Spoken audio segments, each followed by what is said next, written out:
When David was first diagnosed, we were in absolute shock. We didn't believe it.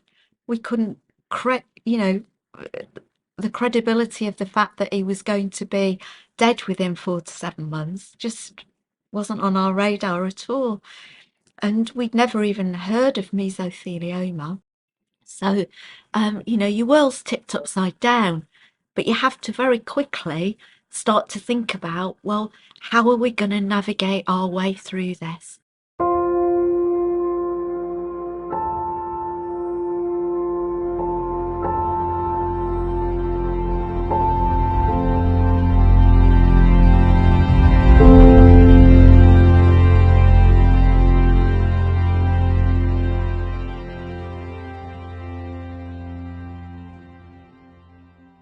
I'm Jane Nurse. I was married to David Nurse, who was a mesothelioma patient. Unfortunately, David died from mesothelioma um, in 2021, and he was diagnosed with it in 2018. He was a wonderful man, and the thing that he loved most was his golf. In fact, people used to say I was a golf widow because if he could do anything in the world, it would have been play golf or watch his favourite football team, Leicester City. So, those were his two passions in life, really. And as he said on a previous thing, having a pint afterwards with his mates. So that's a bit about David. He originally came from Leicester, um, and he had lots of different jobs, but the job that he actually sadly got the mesothelioma from was when he was working in a hotel on the east coast of England for a brewery, and they were having a refurbishment, and it was an older building, and all of the building was uh, refurbished in the bar areas, and that's where the asbestos was on the piping and also in the cellars and in the boiler room. So, um, fortunately, Slater and Gordon were able to evidence that. But it's sad that, he was just working, trying to keep his family, and that's what happened to him. In about January 2018, David started getting a small pain on his left-hand side in his chest. And he used to describe it to me like it was somebody was stabbing him with a broom handle, which sounds a bit vicious, but that's how he used to say it felt. It was a very specific round spot, and it was as though somebody was prodding him.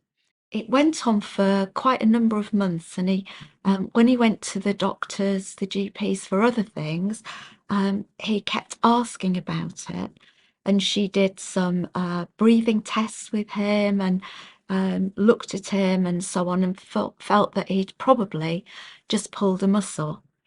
But by the time it got round to about June, um, she decided that he's best go for an X-ray. So they sent him to our local hospital in Calderdale for an X-ray. And when that X-ray came back, they thought he got pneumonia. But he hadn't really got any symptoms of pneumonia or anything.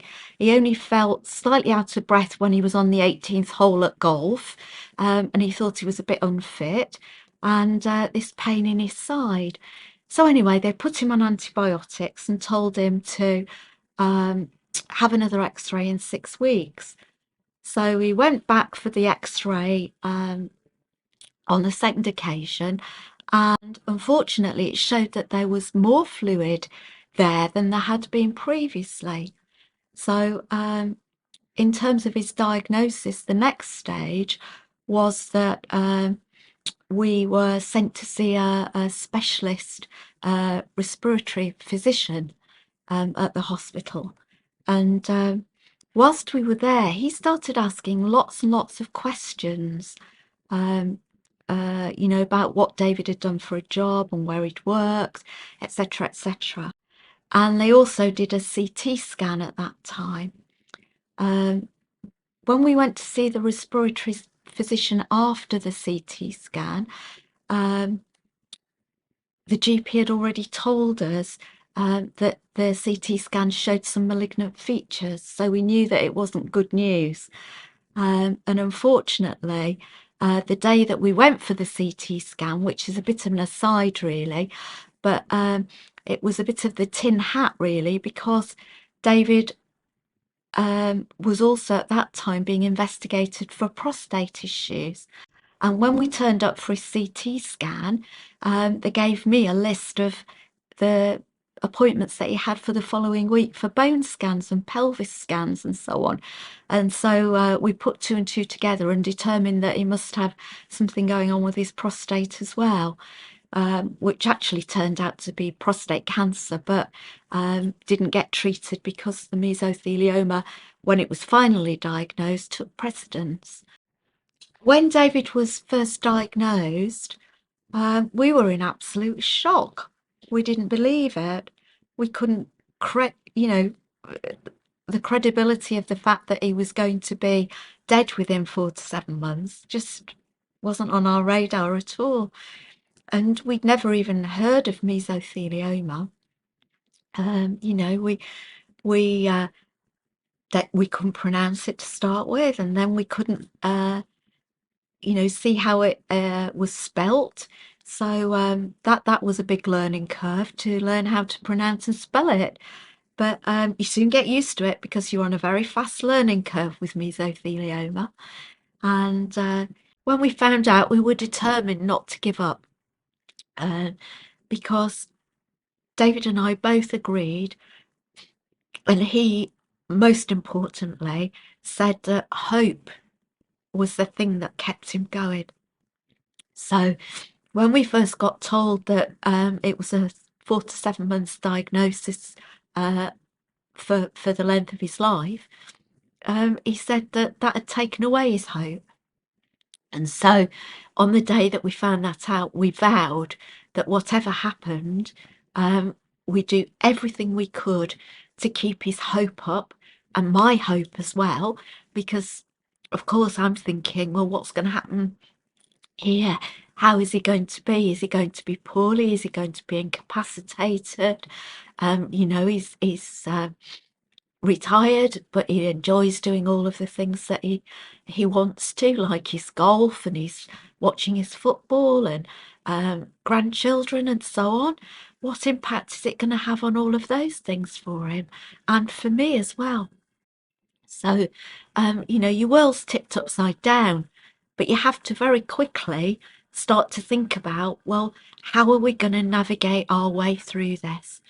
And for me, I had to treat it like a work project.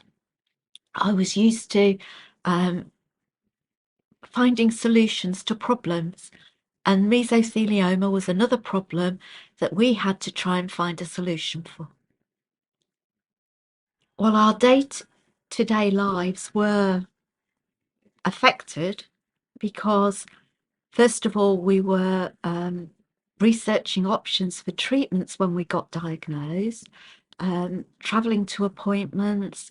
Then he was going through major surgery, which was his extended pleurocotomy and decortication surgery in Leicester. So he needed some time to recover from that as well. And then also we were getting on to other treatments.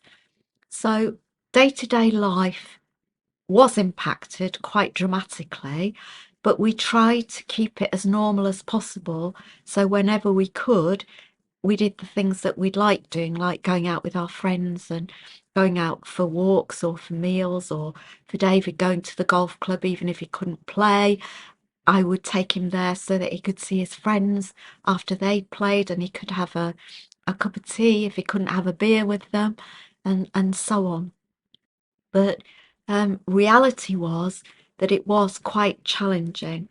And being a carer, which essentially is what I was, it became more and more challenging because mesothelioma patients often suffer from a lot of sweating. So, not putting too fine a point on it, bedding needed to be changed um, daily, if not more frequently. Um, a lot more washing, a lot more disruption to meal times because you were trying to work out what kinds of food would be easier for David to digest and so on, particularly when he was on treatments. So there's all those practical sides of things. And then later on in his journey, as he was becoming more breathless and he was on oxygen and so on, um, we had to think about the practicalities of whether he could continue living where we were in hilly countryside.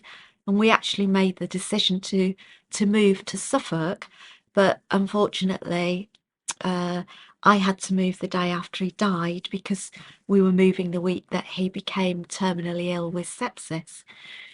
So he didn't make it, which was very sad. So when he needed personal care with washing, and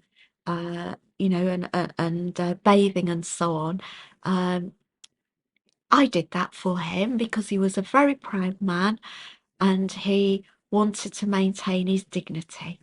So that was something that we kept um, to ourselves, and he was supported right to the very last minute. Um, and I even in hospital was there caring for him too on a practical basis of washing, cleaning, uh, and so on for him right up until his very last moment. So that's something that I'll always be grateful for, that I was able to support him and to channel my energies um, instead of being woe is me, what am I going to do? Because my husband's terminally ill, it was a case of how can we fight this together and keep going. And so for me, that was how it affected us on a day-to-day basis. But as long as he had hope, we carried on. And he had hope right until his very last day. In fact, we didn't speak about it, and I'm not sure he even realised until the very last moment that things were coming to an end. And I have to be grateful for that because I wanted him to be hopeful and keep going. When David was diagnosed, um, we contacted, or I contacted, Mesothelioma UK, and they gave us some information, were very helpful with telling us about benefits and about the different groups and so on that were there for support.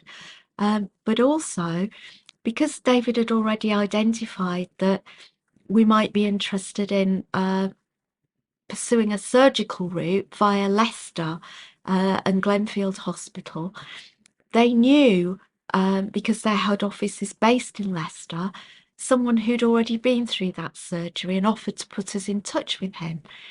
His name was Pete Ball, and Pete and Sandra, his wife, became our great friends.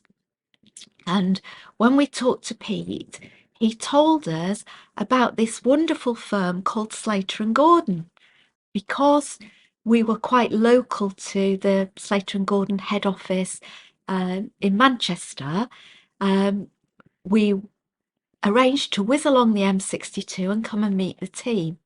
And Madeline Holsworth started to take David's story because she wanted to produce a witness statement for him before he had the major surgery in Leicester in December.